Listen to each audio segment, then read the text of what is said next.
Buenas noches, CNSI Virtual. Mi nombre es Rebeca Cecilia Guía Samaniego. Actualmente me encuentro cursando la licenciatura en Derecho bajo la matrícula VC 006-152.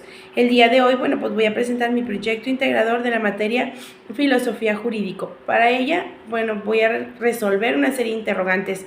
Soy originaria y General Cepeda. Como primer interrogante tenemos, ¿qué importancia tuvo la ONU en la Declaración Universal de los Derechos Humanos en 1948? Pues su importancia recae en que la ONU respaldó el documento con el fin de buscar esa universalidad y la aplicación global de los programas de universalización efectiva sin importar las razas o culturas.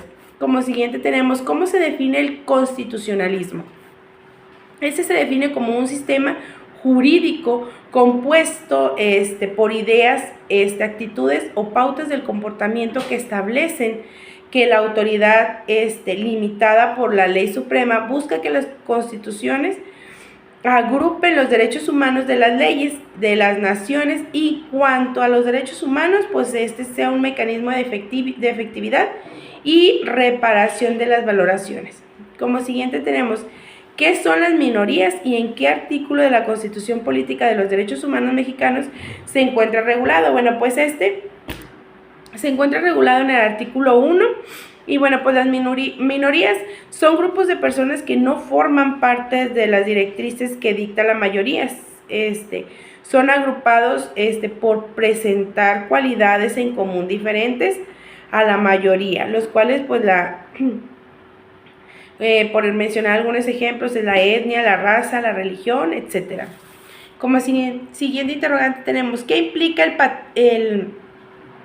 patriotismo cultural en la actualidad? Pues el patriotismo promueve el acceso a la diversidad de culturas y su disfrute enriquece el capital social.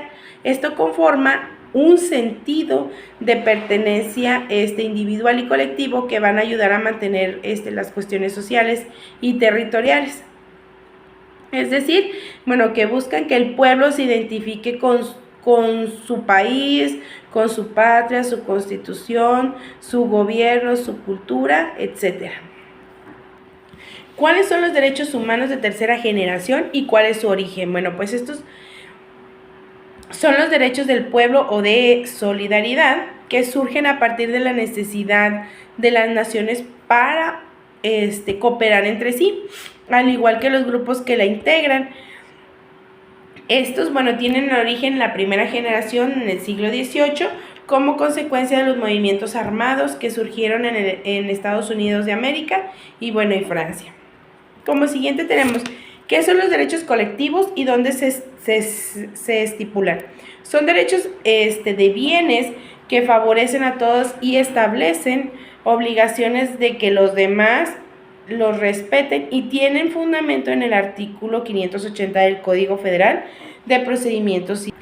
Como siguiente interrogante y última, ¿qué es la ética, la moral y cuál es su acción en el derecho? La ética se refiere a la afirmación de la conciencia individual autónoma y auténtica y se vincula con la forma en la que se comporta el ser humano en una sociedad.